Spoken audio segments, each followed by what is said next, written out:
Bonjour à toutes et à toutes. Bienvenue à ce webinaire portant sur l'énergie solaire dédiée aux entreprises artisanales. Nous aborderons lors de l'heure à venir les différents enjeux du solaire photovoltaïque et aussi l'accompagnement de la Chambre des métiers de l'artisanat, ainsi qu'un temps dédié à vos questions à la fin de notre présentation. D'ici là, n'hésitez pas à poser vos questions. Alors, c'est l'icône à côté du chat, il y a une icône question, n'hésitez pas à poser vos questions dedans. On pourra répondre lors de la présentation ou à la fin de nos parties respectives. Donc, si je me permets, faites bien la distinction entre le chat tout le monde pour nous indiquer si jamais il y a un souci, qu'il y a une caméra qui bug ou que vous n'avez plus le son, et l'onglet questions qui est juste à côté, pour qu'on vous réponde soit directement, soit sinon qu'on arrête la présentation et qu'on réponde à tout le monde si ça vous concerne tous. Voilà, n'hésitez pas à communiquer via le chat également. Donc, nous allons animer ce webinaire à deux. Du coup, je me présente, Camille Reinert, je suis chargé de mission énergie-environnement basé dans le département du Rhône. Et de mon côté, Vincent Trouche, donc comme Camille, chargé de mission énergie-environnement dans le département de l'Isère. Du coup, voilà, nous allons aborder à travers ce webinaire, du coup, différentes questions. Déjà, ce qui est plus largement une installation photovoltaïque, voir si votre toiture est adaptée, du coup, à une telle installation, les différents montages financiers et économiques, les différentes étapes d'un projet. On va également aborder les différents points de vigilance à prendre en compte et également comment peut vous accompagner la Chambre des métiers de l'artisanat. Du coup, je passe la main à Vincent pour le solaire photovoltaïque. Alors l'idée aujourd'hui, c'est pas de faire de vous des experts, mais que vous compreniez le sujet du photovoltaïque et que vous soyez en capacité de discuter avec les dits experts. Comprendre le photovoltaïque, ça commence par comprendre la composition d'une installation. Alors d'abord les panneaux solaires photovoltaïques, donc l'élément principal qui nous permet de transformer l'énergie solaire en électricité. Les modules photovoltaïques qui transforment en électricité continue, en courant continu, et notre réseau, le courant du réseau, c'est du courant alternatif. Donc après le panneau solaire, on a besoin d'un onduleur pour transformer notre courant et qu'il soit exploitable. Et derrière l'onduleur, on a notre compteur communicant, élément qui nous permet d'injecter l'électricité solaire qu'on aura produite directement sur le réseau, mais également fournir notre bâtiment en électricité. Ce qui nous intéresse aussi, c'est d'être capable avec ce compteur de comptabiliser l'électricité solaire produite qu'on a injectée et donc vendue. Ça, on en reparlera un petit peu plus loin quand on abordera les modèles économiques. Pour qu'on parle tous le même langage, dans le photovoltaïque, on parle avec l'unité de la puissance crête. Donc c'est watt crête ou kilowatt crête, donc kWc, qui est l'unité, donc la puissance instantanée maximale qui est délivrée par le module dans des conditions standardisées. Cette unité, elle permet à tous les constructeurs de présenter des produits avec une même unité. Hop. On va commencer avec un petit sondage là pour peut-être voir quelques idées reçues. Je ne sais pas si Camille, tu peux les lancer. Le premier sondage, c'est d'après vous, jusqu'où peut aller la durée de vie d'un panneau photovoltaïque? Est-ce que c'est 15 ans, 25 ans ou bien jusqu'à 40 ans? Donc on vous laisse peut-être quelques dizaines de secondes pour y répondre. Et la seconde question, c'est combien de temps pour amortir la dette énergétique d'un panneau solaire photovoltaïque? Est-ce que c'est moins de 3 ans, environ 7 ans, ou plus de 15 ans? Si je reformule cette question, c'est en combien de temps le panneau solaire photovoltaïque produit autant d'énergie qu'il en aura coûté à la fabrication?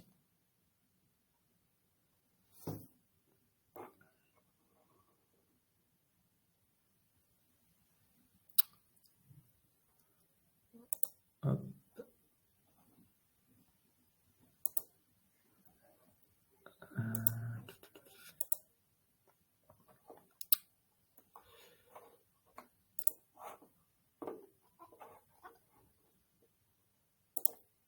Ok, on va passer à la slide des réponses. Donc pour la durée de vie des panneaux solaires photovoltaïques, la bonne réponse est que ça peut aller jusqu'à 40 ans. Aujourd'hui, il y a des installations qui ont été mises en place dans les années 80 et qui tournent encore. Alors les rendements ont diminué certes, mais c'était des technologies qui étaient vieilles et rudimentaires. Aujourd'hui, ça s'est amélioré, donc on peut espérer de bons rendements au bout de ce temps-là. Pour ceux qui auraient répondu 25 ans, vous n'êtes pas complètement à côté de la plaque, puisque 25 ans, c'est en général la garantie constructeur. Des constructeurs donc, de panneaux photovoltaïques qui nous garantissent à 25 ans un rendement de 80%, donc une efficacité de 80% par rapport au rendement initial. Donc je rappelle, c'est une garantie constructeur, donc ils sont un peu ceinture bretelle et dans la réalité, on est au-delà des 80%.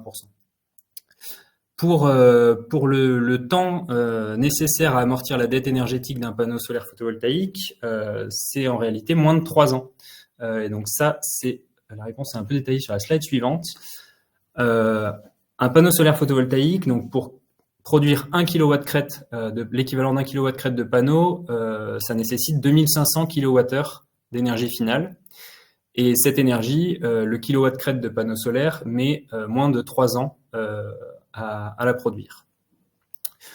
Donc voilà, ça c'était pour débunker un petit peu ces deux petites idées reçues. La troisième, c'est sur le recyclage des modules photovoltaïques. Je passe rapidement dessus, mais les panneaux photovoltaïques, ça se recycle plutôt pas mal avec un taux de recyclage entre 90 et 97%, comme on voit la majeure partie du panneau étant du verre. Voilà, maintenant qu'on est passé rapidement sur ces idées reçues, on va parler des conditions optimales pour installer du photovoltaïque, savoir identifier si votre toiture est pertinente ou non. Alors évidemment, en termes d'orientation et d'inclinaison, le must, c'est plein sud et pente de toit à 30 degrés. Néanmoins, ne vous inquiétez pas si vous êtes plein est à 30 degrés, comme on voit sur le tableau, on est à 90% de l'optimum. Donc c'est pas ça qui mettra en péril le modèle économique de l'installation. On peut très bien trouver un modèle rentable dans ces conditions. En termes de contraintes et de points de vigilance, nous on en identifie 5 principaux auxquels il faut faire attention. Le premier, donc en bleu, c'est les masques. Quand on parle de masques proches et de masques lointains. Les masques proches, c'est tout ce qui va être un immeuble, un arbre, une cheminée, ou une antenne qui va créer une ombre portée sur vos panneaux et donc qui va gêner la production d'électricité. Ça peut être assez délétère. Et les masques lointains, ça va être le relief. Moi, de mon côté, par exemple, je suis à Grenoble. J'ai le massif de Belledonne et le massif du Vercors qui vont influencer un petit peu, voire beaucoup, suivant où je me trouve, mon temps d'ensoleillement. Donc ça, c'est des paramètres à prendre en considération. Après, on a le revêtement de votre toiture. Quand on parle de revêtement, c'est si vous avez de la tuile, du bac acier ou autre. Alors, dans ces deux cas, tuile et bac acier, c'est assez favorable. Les installateurs savent très bien le faire et on ne met pas en péril l'étanchéité de votre toiture. Quand on a des revêtements comme du zinc ou de l'ardoise, là, c'est un peu plus technique.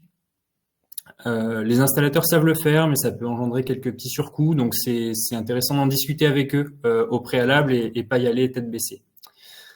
Sur la structure, là, il faut faire attention à la résistance mécanique, parce qu'évidemment, avec les panneaux solaires, les structures et autres, enfin les structures qui soutiennent les panneaux, on ajoute une charge mécanique sur la charpente, et donc il faut s'assurer que la charpente tienne le coup. En ordre de grandeur, c'est les panneaux 15 à 20 kg par mètre carré supplémentaires. Donc ce qui peut être top si vous avez une toiture à peu près récente, que vous avez fait des travaux dessus ou autre, c'est d'appeler le bureau d'études ou la boîte qui s'en est chargée. Ils ont peut-être l'info à vous donner assez rapidement s'ils ont gardé les plans ou l'étude. Et donc, s'ils vous disent que votre toiture peut supporter 20 kg par mètre carré supplémentaire, banco, vous êtes à peu près sûr que ça va passer. Si c'est pas le cas ou que vous n'avez pas l'info, il faudra faire appel à un bureau d'études structure pour faire l'étude justement. En ordre d'idée, si vous avez une grosse charpente bois un peu traditionnelle, normalement vous êtes bien. Si c'est de la petite fermette en bois ou en métal, là, il faut être un peu vigilant. Une autre contrainte, c'est les ABF, donc les architectes des bâtiments de France. Si vous habitez à proximité d'un espace naturel un peu exceptionnel ou d'une cathédrale classée, il y a un périmètre ABF, un périmètre dans lequel on ne peut pas faire n'importe quoi au niveau construction. Et les ABF font très attention à ce qu'on appelle la covisibilité. Donc, si vous installez du photovoltaïque et que sur un super point de vue avec plein de touristes, ils prennent en photo la cathédrale et qu'ils voient votre installation, les ABF vont pas être contents.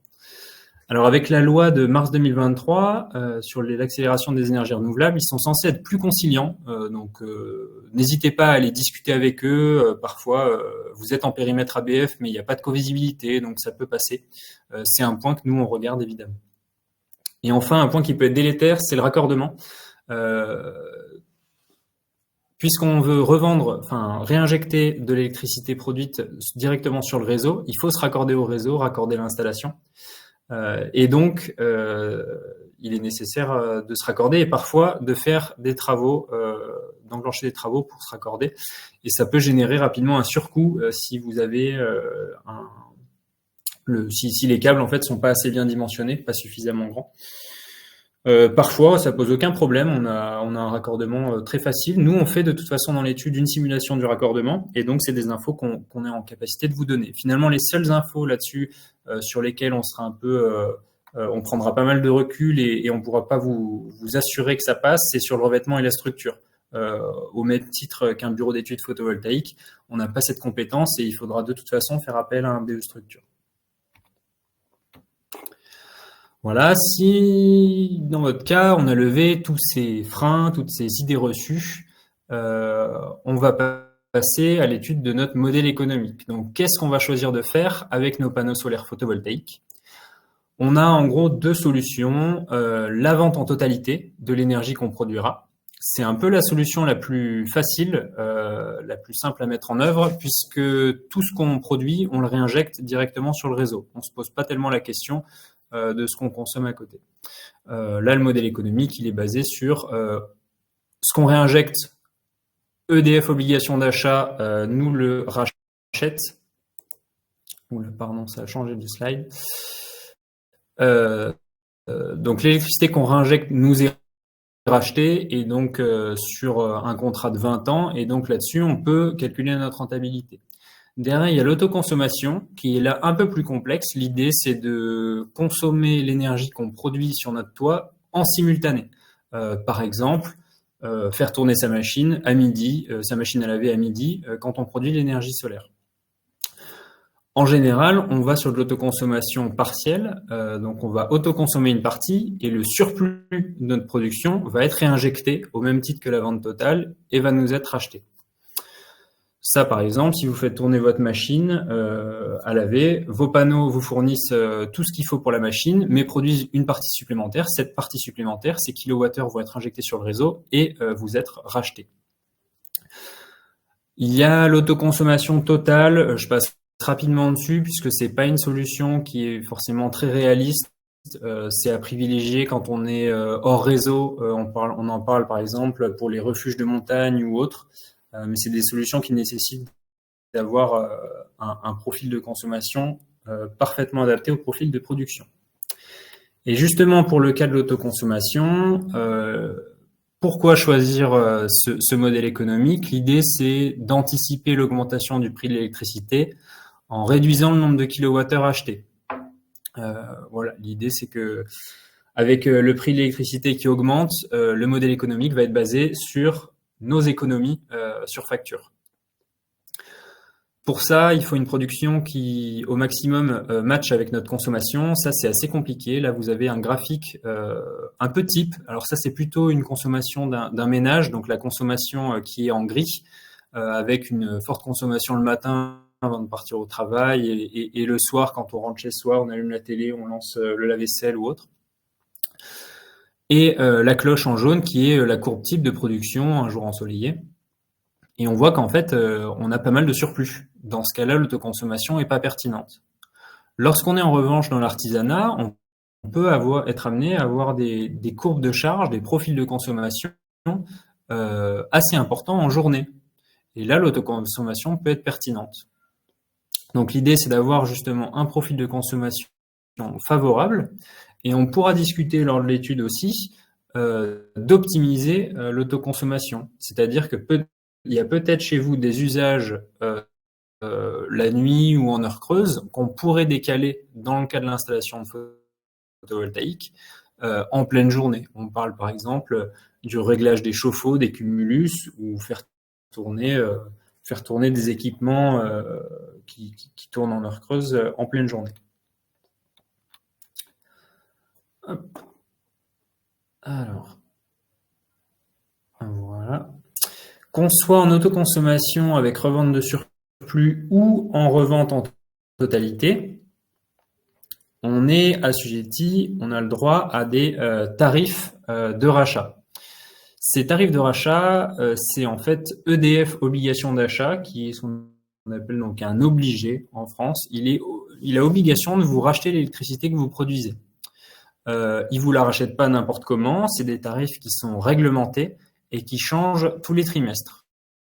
Ce tableau-ci, c'est les tarifs du second trimestre 2024. Et comme vous le voyez, c'est en fonction de la puissance que vous installez. Alors, pour vous donner un ordre d'idée, 1 kW crête, ça correspond à peu près à 5 mètres carrés de toiture. Donc, si vous décidez d'installer 3 kW crête, donc 15 mètres carrés de toiture, là, vous allez vous référer à la ligne des tarifs de votre installation. Et c'est à ces tarifs-là que qu'on va vous racheter votre électricité. Si vous êtes dans le cas de la vente totale, le tarif est généralement un peu supérieur à l'autoconsommation. En revanche, lorsque vous faites de l'autoconsommation, vous avez le droit, donc c'est la colonne qui est tout à droite, à une prime à l'investissement. Si vous décidez de choisir l'autoconsommation, vous installez 3 kW crête, vous allez avoir 900 € de prime à l'autoconsommation et votre surplus va vous être acheté à 13 centimes du kilowattheure. Si vous choisissez la revente en totalité, vous n'aurez pas cette prime. En revanche, vous aurez un tarif réglementé légèrement supérieur. Et donc nous, c'est avec ces tarifs-là qu'on va calculer la rentabilité de votre projet. Ce qu'il faut savoir, c'est que les contrats d'achat, ils ont une durée de 20 ans. Donc pendant 20 ans, toute la production énergétique que vous aurez, elle vous sera rachetée à ce prix fixe. Ce qui est intéressant, si on se rappelle du premier sondage, avec une durée de vie qui peut s'étaler jusqu'à 40 ans, c'est que si on calcule, mais en fait, on peut peut-être, à la fin de ces 20 ans, réenclencher un nouveau contrat de rachat. Et là, on est tout bénef, parce qu'en général, on va aller chercher une rentabilité entre 10, 12 ans, si on peut. Hop. Voilà. Alors, installer du photovoltaïque, ça induit des charges d'exploitation et de maintenance. Évidemment, il faut faire un suivi de la production, voir s'il n'y a pas de soucis, faire de la maintenance préventive, de la maintenance curative si nécessaire. Puisque vous êtes raccordé au réseau et que vous utilisez le réseau public d'électricité, vous avez obligation de payer la TURPE. Donc le tarif d'utilisation des réseaux publics d'électricité. Voilà, c'est une charge qui est fixe, donc qui est assez facile à intégrer. Et à côté de ça, il y a évidemment des assurances, donc des assurances responsabilité civile et des assurances de dommages aux biens, perte d'exploitation, etc., qui sont des coûts que nous prenons en considération. Petit volet sur lequel je passe assez rapidement parce que de mon côté j'ai pas cette compétence un peu comptable et juridique, mais à la chambre on a des conseillers dans ces domaines-là. Donc si vous choisissez d'être accompagné par la CMA pour votre étude photovoltaïque, c'est évidemment des questions sur lesquelles on pourra vous conseiller. Mais en termes de fiscalité, la vente d'électricité est reconnue par la direction de la législation fiscale comme une activité commerciale. Si vous êtes en deçà de 3 kW crête, vous êtes dans le domaine du privé. Au-dessus des 3 kW crête, c'est considéré comme une activité professionnelle. Donc cette vente d'électricité. Dans ce cadre-là, se pose la question de créer une société commerciale dédiée à la vente de l'électricité solaire photovoltaïque ou de rattacher ça à votre activité. Donc la question, elle se pose vis-à-vis de la puissance, puisque au-delà de 100 kW crête installée, ou 100 kW crête, c'est déjà une belle installation, c'est plus de 500 m² de toiture équipée. Vous êtes assujetti à l'IFER, donc l'imposition forfaitaire sur les entreprises de réseau. Sinon, en deçà, vous avez le choix peut-être de...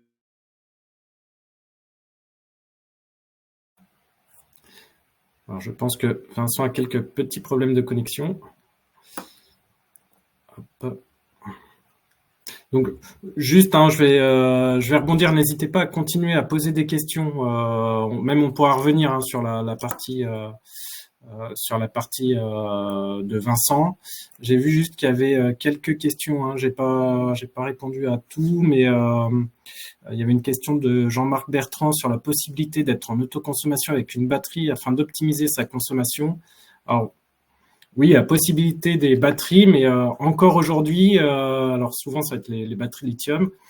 Encore aujourd'hui, le coût des batteries, alors le coût financier, mais aussi le coût environnemental, fait que la batterie n'est pas encore intéressante, même si c'est pour optimiser sa consommation, sachant qu'à partir du moment où vous utilisez une batterie, vous ne pouvez pas bénéficier de l'obligation d'achat, ni de la prime à l'autoconsommation si vous faites de l'autoconsommation.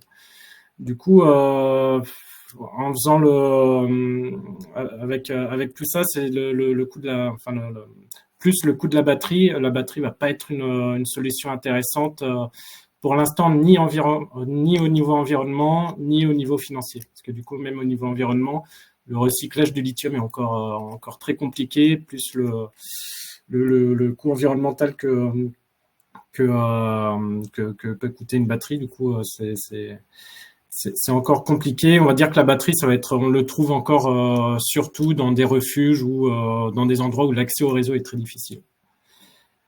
Alors, concernant l'obligation d'achat sur les années 20 à 40, est-ce qu'EDF est obligé de contractualiser avec un producteur ayant déjà bénéficié d'un tarif de rachat? Alors oui, EDF recontractualise, sachant que par contre, ça sera avec les tarifs disponible au moment du nouveau contrat. Du coup, j'imagine que par rapport à il y a 20 ans où les tarifs de rachat étaient beaucoup plus hauts, là, ça va être avec des tarifs de rachat moindres. Du coup, oui, vous aurez les coordonnées pour la question sur les coordonnées des interlocuteurs. Vous aurez les coordonnées. Vous pouvez d'ailleurs télécharger aussi normalement cette présentation pour avoir toutes les coordonnées et garder en tête les exemples. Du coup, et ça, on reviendra aussi sur le sujet à la fin. Donc, je vais prendre la main sur les différentes étapes d'un projet photovoltaïque. Donc, déjà, en amont, on va retrouver vraiment le lancement du projet. Donc, dans le lancement du projet, on va trouver tout ce qui peut être étude d'opportunité ou de faisabilité, et aussi des diagnostics divers, comme par exemple le diagnostic structure qui a été évoqué précédemment. Donc voilà, ça c'est un diagnostic, c'est si vous n'avez pas l'information écrite que votre toiture, disant que votre toiture peut accepter au minimum 15 à 20 kg de charge, du coup le poids des panneaux photovoltaïques, du coup vous avez besoin de faire cette analyse structure. Dans le lancement du projet, on va également retrouver le choix de l'installateur, on y reviendra plus tard. Alors, on conseille très vivement de faire appel au minimum 2 à 3 installateurs pour 2 à 3 devis différents. Et également, tout ce qui va être financement de projet avec les crédits, les subventions, les questions d'assurance. Après cette étape, on va trouver l'étape de l'obtention des autorisations.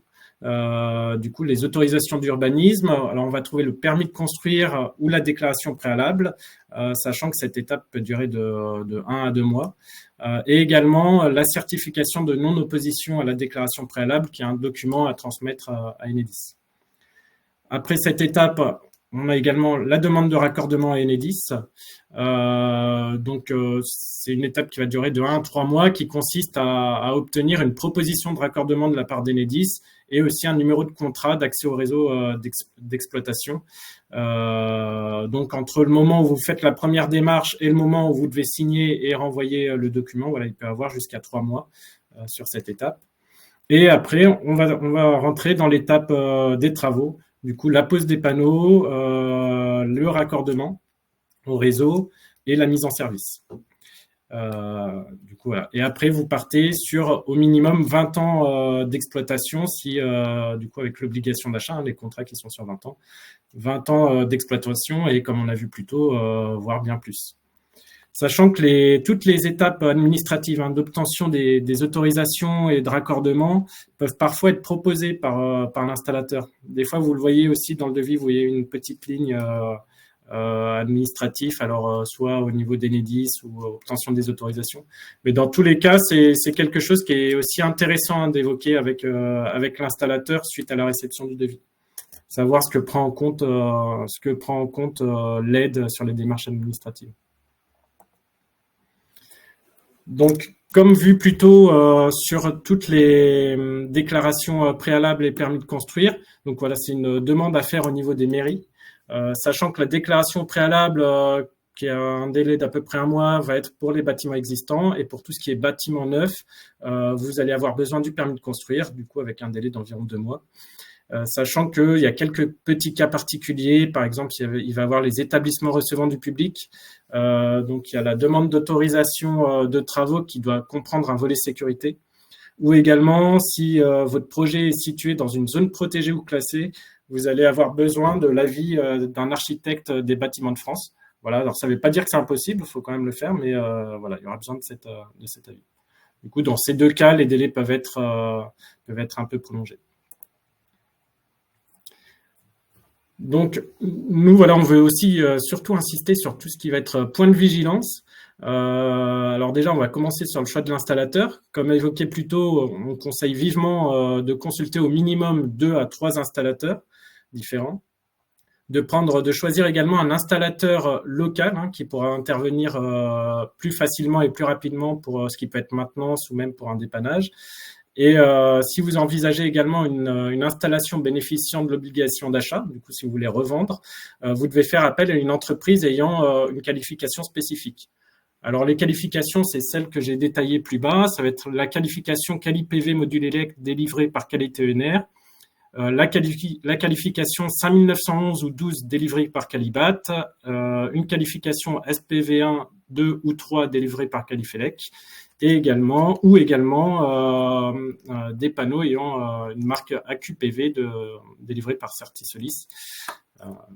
Voilà. Sachant que toutes ces qualifications ou certifications, vous pouvez retrouver les installateurs qui ont ces qualifications sur des annuaires professionnels, RGE, du coup reconnu garant de l'environnement. J'ai mis les liens et ça permet du coup d'être sûr que votre installateur ait au moins une de ces qualifications. Et ce qui est intéressant, c'est que ça permet aussi de choisir un périmètre autour de votre entreprise. Voilà. Vous avez un périmètre de 5, 10, 15, 50 km pour voir un peu tous les installateurs qui sont autour de chez vous et qui ont ces qualifications.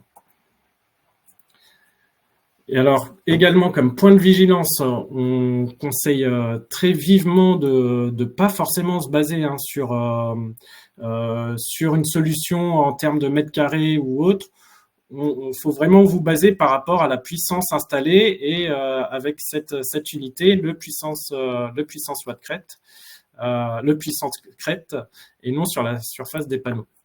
Parce que du coup, voilà, le puissance crête, c'est une unité qui va permettre de comparer les panneaux et les marques de technologies différentes. Parce que en fait, un watt crête, peu importe la surface ou la technologie du panneau, un watt crête produira toujours la même quantité d'énergie dans des conditions standardisées. Du coup, c'est vraiment la notion à avoir, c'est cette notion de watt crête ou kilowatt crête pour comparer les offres. Et également vivement conseillé de définir la puissance et l'emplacement de votre installation en amont pour comparer les offres sur un projet identique. On y reviendra plus tard. On conseille également alors de bien s'assurer que le matériel respectent bien les normes NF, du coup que ça soit au niveau de la fabrication des panneaux solaires, de la pose de l'installation photovoltaïque. Du coup, ça garantit une qualité en matière de stabilité mécanique et de respect des paramètres électriques. Vous avez aussi une remise d'une attestation sur l'honneur de la part du fournisseur, alors là qui va garantir la qualification ou la certification professionnelle du fournisseur pour la réalisation de l'installation, et ça va aussi garantir les caractéristiques des panneaux ou des films photovoltaïques installés. Et également, il faudra bien veiller à ce que vous ayez l'obtention d'un visa consuel qui va permettre d'attester la conformité électrique. Il faudra aussi bien veiller au niveau des garanties et assurances, du coup que l'installateur ait bien l'assurance décennale pour tout ce qui va toucher à l'étanchéité de la toiture. Bien veiller à la garantie du produit qui va aller de 2 à 5 ans en fonction du fournisseur. Et aussi à la garantie de production. Alors voilà, c'est deux garanties à ne pas confondre. La garantie de production, comme ce qui a été vu plus tôt, ça va être le fait que vos panneaux, au bout de 20 ou 25 ans, vont avoir un rendement d'encore 80%. Du coup, voilà. Et également, bien faire attention avec votre assureur, parce que en fonction des activités, il peut avoir aussi des surcoûts ou certaines contraintes. Donc voilà, maintenant je vais présenter l'accompagnement de la Chambre de métier de l'artisanat. Alors on fait des études d'opportunité photovoltaïque. Alors ça a pour but déjà de vérifier l'opportunité d'installer des panneaux photovoltaïques sur votre toit et aussi la pertinence d'autoconsommer ou non l'électricité produite en fonction de votre consommation réelle. On récupère votre courbe de charge du coup pour vraiment calculer votre autoconsommation.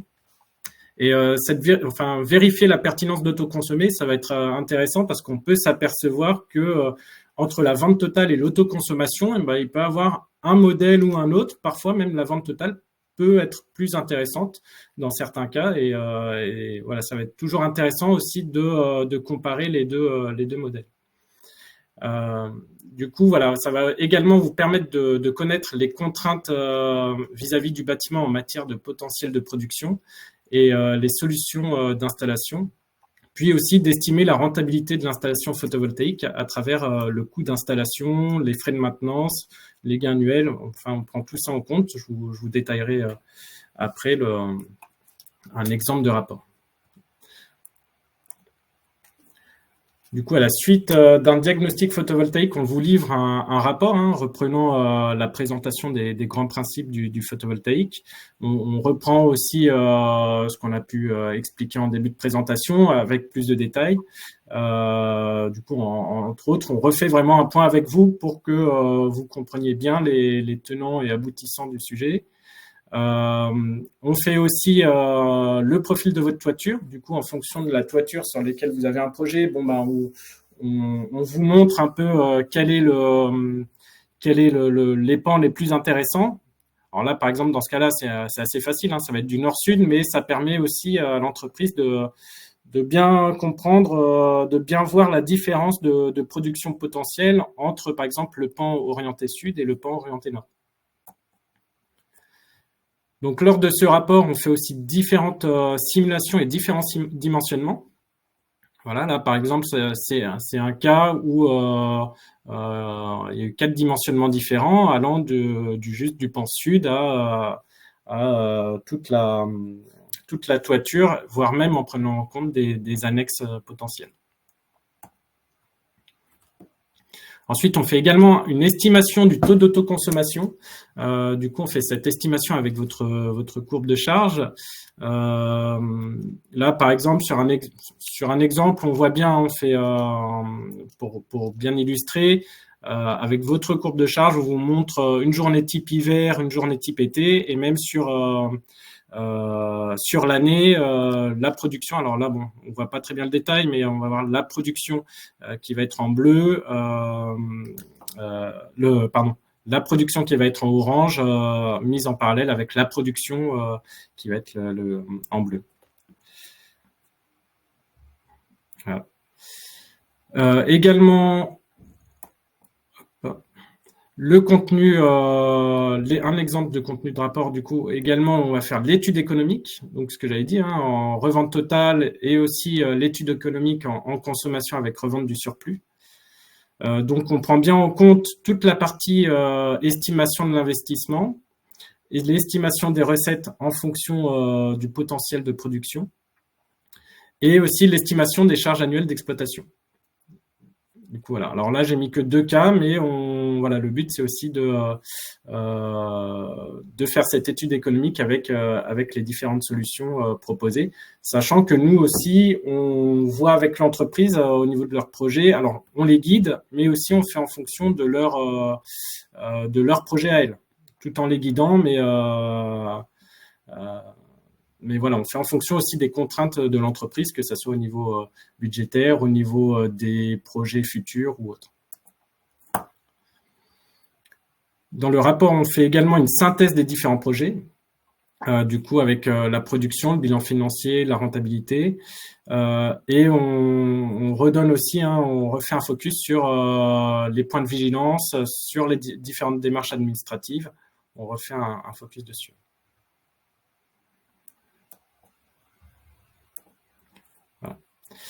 Donc à la fin du projet, là c'est un petit exemple de cas, j'ai pas mis tous les projets, mais on vous fait à la fin du rapport, on vous fait une synthèse avec vraiment la mise en parallèle de tous les projets avec les retours sur investissement.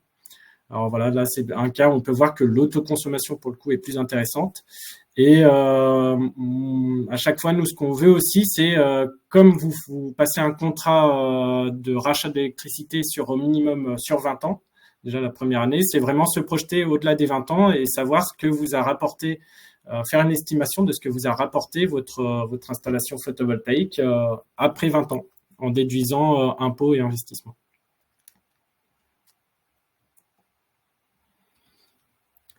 Alors, sur l'accompagnement, il y a plusieurs options. Alors, nous, on peut faire aussi l'étude que sur l'aspect revente totale. Donc, ça, c'est un accompagnement qu'on facture 420 € hors taxe, mais qui va comprendre également différents scénarios. Mais pour le coup, on va pas on va pas toucher à l'autoconsommation. On peut faire, voilà, du coup, la même chose, la revente totale et l'autoconsommation, alors pour 840 €. Et pareil, avec plusieurs cas, comme ce que j'ai montré précédemment, plusieurs dimensionnements différents et également en vous guidant. Et aussi, alors là, ça sera après coup, c'est une fois que vous aurez lancé le projet, demandé les premiers devis, on peut vous accompagner dans le choix des devis en comparant les offres et en faisant aussi le focus sur tous les points d'attention à prendre en compte sur les devis que vous avez reçus. Et également, je sais, alors nous, on en reçoit des devis, on en reçoit pas mal. Des fois, il y en a certains qui sont bien détaillés, qui sont facilement compréhensibles, et d'autres qui sont un peu plus durs d'accès. Du coup, voilà, ça permet aussi de faire le point avec vous sur ce sujet. Donc, pourquoi faire un diagnostic? Bon, alors déjà, vérifier votre gisement photovoltaïque. Déployer les bonnes solutions techniques et financières. Ça permet également de sécuriser votre projet grâce à une expertise neutre, parce que nous, pour le coup, on est affilié à aucun prestataire ou aucune entité en rapport avec le photovoltaïque, à part avec l'État qui va nous donner les informations sur les tarifs de rachat ou autres. Donc, l'étude va aussi vous permettre d'orienter les installateurs au niveau du projet. Comme je l'ai dit plus tôt, le but, c'est également de valider avec vous un projet, du coup le projet le plus intéressant, et derrière, demander aux installateurs de vous faire un devis en fonction du projet qui a été choisi, ce qui va être beaucoup plus simple pour les comparer. Voilà. Donc, en bénéfice, vous aurez une réduction des factures d'électricité. Vous pouvez aussi assurer une entrée d'argent sur 20 ans et aussi profiter, alors là, ça va être sur le côté symbolique, mais profiter d'une image d'engagement éco-responsable pour votre entreprise.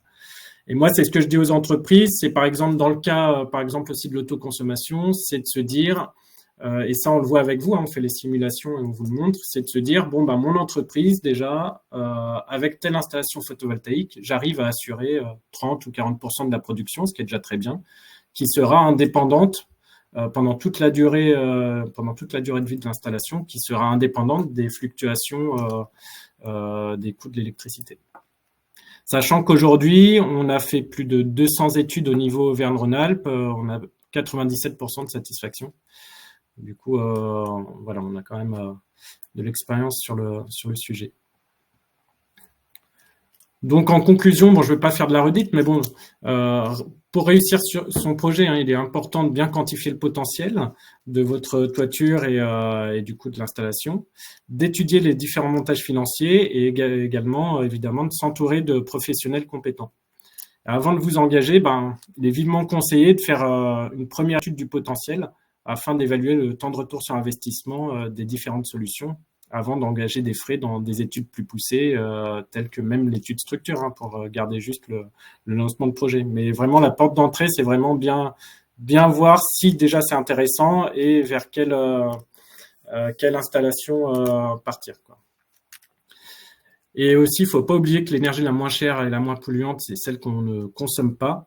Donc, il y a l'association Negawatt qui a mis au point un scénario énergétique qui consiste à maîtriser nos consommations, hein, ce qu'on appelle la sobriété énergétique, à diminuer nos consommations avec des équipements efficaces et à privilégier les énergies renouvelables. On va faire un dernier point, un dernier sondage pour vous avant de passer aux questions, pour voir si vous avez des projets d'installation photovoltaïque et si vous êtes également intéressé pour être accompagné par la Chambre des métiers. Et dans ce cas, nous, on vous rappellera et on verra déjà avec vous, on vous réexpliquera les modalités de l'étude et on pourra déjà avoir un premier échange avec vous. Hop. Je vais lancer.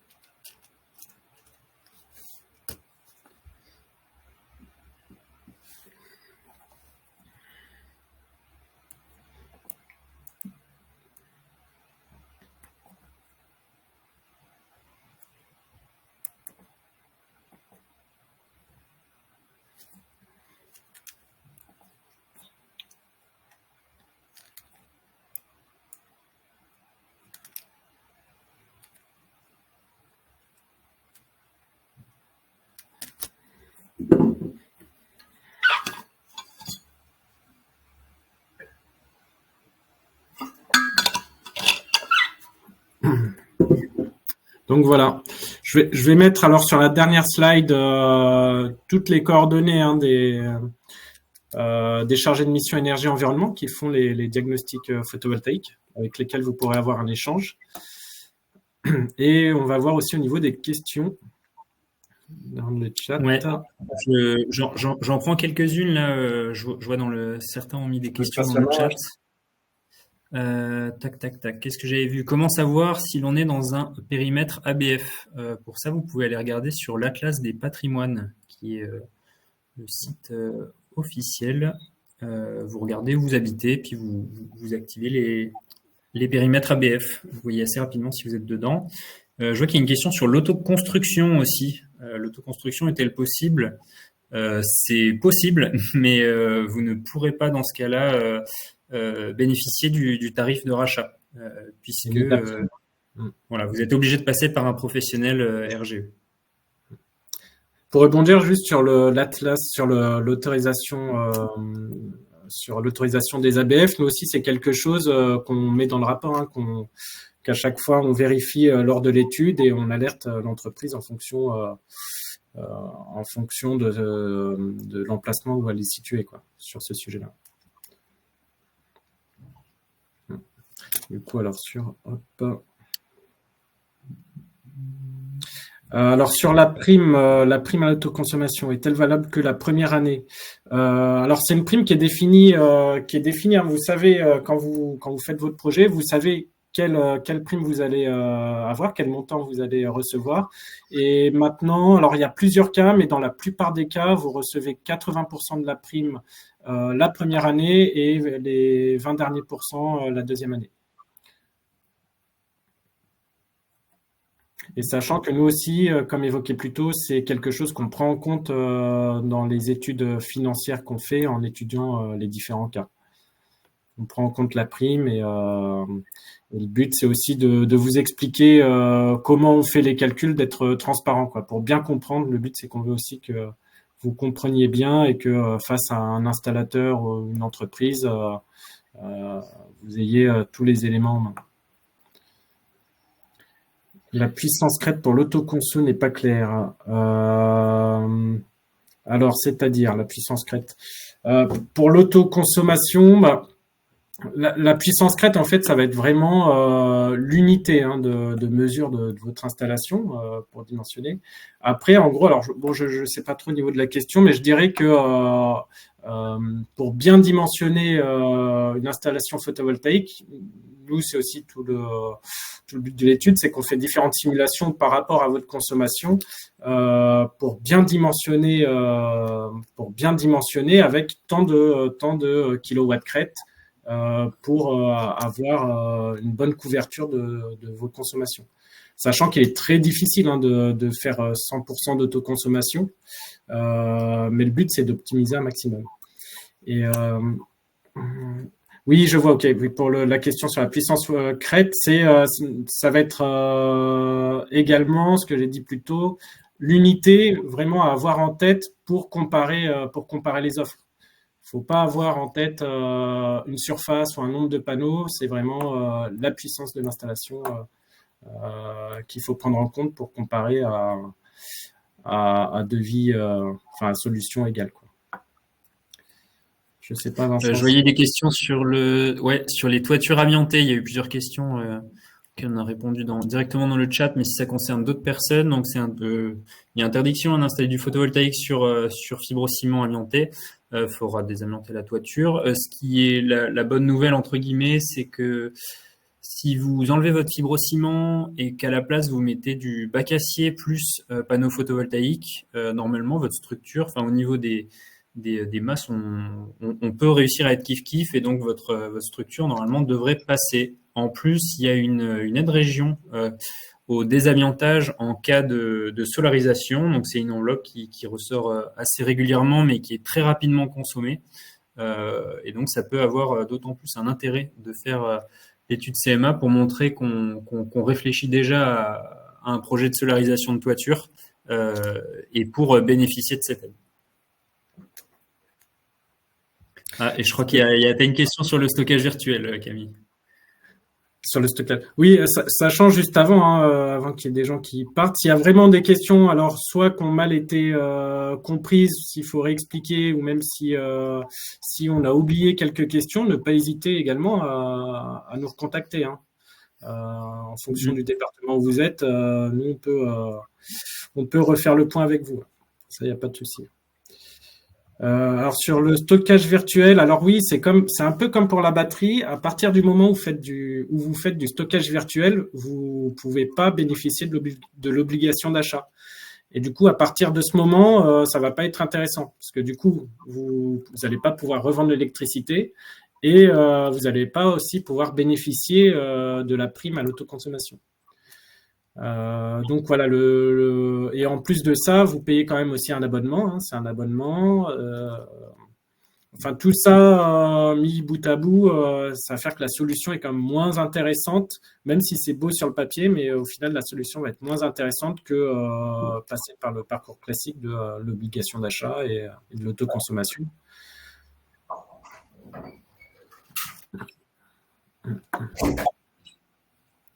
La puissance prise en compte pour les aides watt crête des panneaux ou watt max des onduleurs ou la puissance de l'onduleur. Ça va être le watt crête pour la prise en compte des aides à l'autoconsommation. Il y a un certain tarif, c'est un certain tarif par watt crête. Du coup, à partir de ça, vous faites la multiplication et vous pouvez avoir le montant de l'aide, sachant que comme pour les tarifs de rachat, l'aide peut, elle fluctue jamais beaucoup, mais elle peut fluctuer lors des mises à jour des nouveaux tarifs. Alors, c'est tous les 4 mois à peu près, tous les trimestres ou tous les 4 mois. Il y a une modification de ce tarif.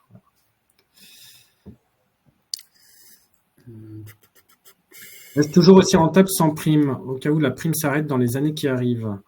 Alors pour l'instant, hein, la prime ne va pas s'arrêter. Enfin, c'est pas. De toute façon, quand vous partez sur votre projet d'installation, vous savez s'il y aura la prime ou pas. Sans prime, c'est toujours rentable hein, quand même, sachant que la prime, ça va pas non plus couvrir le tiers de l'installation photovoltaïque. Ça va être quand même très intéressant. Ça permet de gagner, allez, je dis peut-être 1 an de rentabilité, mais c'est pas non plus ce qui va faire exploser. Du coup, oui, dans tous les cas, c'est rentable même sans prime hein, de faire une installation photovoltaïque. Et même c'est ce que je dis. Alors maintenant, avec les coûts de l'énergie pour l'autoconsommation, on s'aperçoit que les retours sur investissement sont beaucoup plus courts que les études qu'on faisait il y a 3 ans. Du coup, on est peut-être en ordre d'idée. Je fais beaucoup plus souvent de projets avec une estimation de 7 ans de retour sur investissement. Mais même pour les projets qui ont un retour sur investissement de 10 à 12 ans, par exemple, c'est quand même très bien, hein, parce qu'il faut prendre en compte vraiment les 20 ans au minimum de l'installation. Je dis bien au minimum. Hein. Et c'est pour ça qu'on veut vraiment aussi se projeter sur les 20 ans, vous dire au bout de 20 ans, l'estimation des gains apportés par votre installation photovoltaïque. Et parfois, il faut pas hésiter à regarder la rentabilité, enfin l'argent qu'on se fait à la fin du projet, à la fin des 20 ans, puisque même sur des gros projets qui vont mettre 15-16 ans à se rentabiliser, si derrière les 4-5 ans restants, on fait 50-60 000 euros de bénéfices, ça peut être intéressant si on a cette patience. Je sais plus, Camille, tu as répondu au stockage virtuel? Oui, ouais, tout à l'heure. Ouais. Alors juste, il y a une question sur... vous annoncez... Alors, hop. Je me permets juste, parce que j'ai vu plusieurs questions qui pouvaient évoquer l'autoconsommation dite collective. Il y a des personnes qui se posaient la question sur revendre à ses voisins, revendre à la mairie ou autre. Là, c'est l'autoconsommation collective, donc c'est des modèles qui sont assez complexes à mettre en œuvre, puisque il faut une personne morale organisatrice, derrière il faut créer donc cette personne morale organisatrice qui va facturer l'électricité, la revendre à chacun, c'est assez compliqué à mettre en œuvre. C'est déjà pas mal si vous partez sur ce modèle. La plupart des gens commencent par un simple projet d'autoconsommation, enfin simple entre guillemets, pour derrière rayonner sur l'autoconsommation collective. Mais il faut pas brûler les étapes là-dessus. C'est pas évident à porter et à mettre en œuvre. Il y avait également une question. Vous annoncez 6 à 7 ans de retour sur investissement. Vous vous basez sur quel taux d'autoconsommation et sur quel prix d'achat de l'électricité? Alors là, du coup, dans cet exemple précis, par exemple, pour les 7 ans, on avait trouvé un taux d'autoconsommation. Alors là, c'est vraiment propre à l'entreprise aussi. Hein, un taux d'autoconsommation de 70% avec un coût d'électricité de 15 centimes. Du coup, ce qui n'est pas énorme. Et j'avais refait une étude pour l'entreprise qui avait eu une forte augmentation des coûts d'électricité et le retour sur investissement avait encore plus baissé.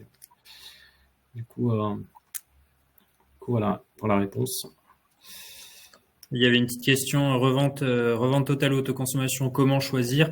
Ça, c'est typiquement le but de l'accompagnement, c'est qu'on va étudier le cas de la revente totale, mais également des modèles économiques. Donc, si vous choisissez l'offre, enfin la prestation d'études d'autoconsommation, on étudie également des scénarios d'autoconso en regardant précisément vos consos, vos courbes de charge. Et par rapport à ça, on vous dégage le modèle économique qui paraît le plus rentable et le plus adapté aussi à votre volonté. Mais c'est sûr que si vous voulez partir sur de l'autoconso, mais que le plus rentable c'est de la revente totale, on n'hésitera pas à vous le dire. Sachant que pour toutes ces questions, je vais me répéter, mais aussi tout ce qu'on annonce en termes de retour sur investissement et autres, on vous détaille bien aussi comment on a trouvé comment on a trouvé ce résultat, quoi, pour que vous compreniez bien et que ça soit bien clair. Et par rapport à ceux qui demandent les contacts de leurs conseillers, donc évidemment, vous contactez votre CMA local et vous serez redirigé. Et sinon, tous ceux qui ont répondu au sondage, derrière, seront recontactés. Si vous avez répondu que vous étiez intéressé dans le sondage, on vous recontactera certainement via le mail que vous avez indiqué. Alors oui, vous pouvez revendre à votre. Alors peut-on revendre au voisin ou à une mairie ou à une administration ou autre? Oui, vous pouvez revendre à une autre entité, hein, mais après, alors souvent c'est quand même des dossiers encore plus complexes à faire. Et après, au final, enfin, j'avais eu un retour d'expérience qui était pas aussi facile, parce que déjà vous pouvez pas vous projeter au niveau du retour sur investissement, ça va être beaucoup plus dur de se projeter sur la rentabilité, parce qu'en gros voilà, si c'est votre voisin par exemple, ou même encore une administration, ça va, elle va avoir des horaires fixes, mais au niveau de la consommation, ça va pas forcément être fixe. Ça va être beaucoup plus dur de se projeter sur l'aspect revente de votre production que si vous revendez à EDF obligation d'achat ou à un autre, hein. Il y a aussi d'autres entreprises locales de distribution qui peuvent aussi racheter votre électricité. Alors, je vois une question. Certains constructeurs annoncent 1 kW crête égale 1 mètre carré de toiture. Alors, je n'ai pas connaissance de ce constructeur, mais parce qu'en général, un panneau fait 1,9 mètre carré et on est autour de 375, 400 watts crête. Donc, c'est pour ça que je vous disais en intro qu'on considère en général 1 kW crête 5 mètres carrés.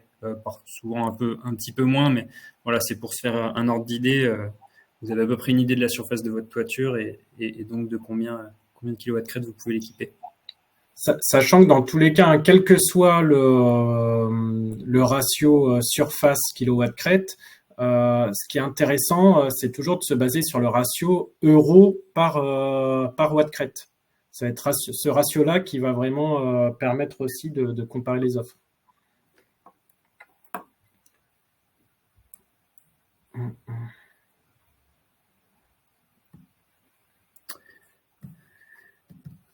Alors sur les installateurs sérieux, alors bon, nous voilà, notre position c'est que, ce qu'on disait plus tôt, c'est qu'on est aussi indépendant, on n'a pas à conseiller un installateur plutôt qu'un autre.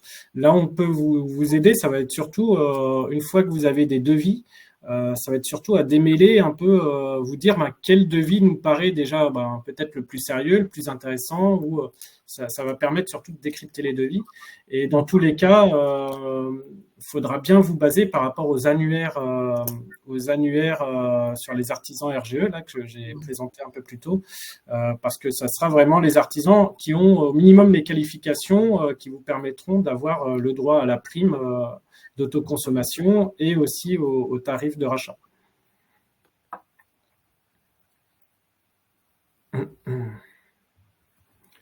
Bon, alors il va rester 3 minutes parce que l'enregistrement va se couper.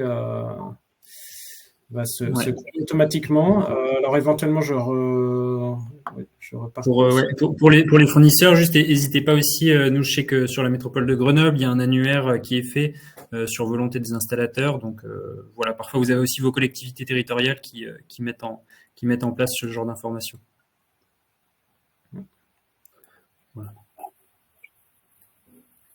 Voilà, peut-être que c'est le temps de vous remercier tous pour votre présence et votre assiduité. Et puis de vous souhaiter un bon après-midi et de vous dire que on recontactera donc ceux qui ont répondu positivement au sondage pour être contactés. Voilà, et même vous pouvez télécharger normalement la présentation et n'hésitez pas en tout cas à rappeler le conseiller présent sur votre territoire parce que c'est sûr qu'on a dû louper quelques questions. Pas hésiter du coup à nous rappeler pour répondre et évoquer le sujet avec vous, déjà dans un premier temps. Je pense qu'on va couper l'événement. Merci à vous tous. Merci, bonne journée à tous.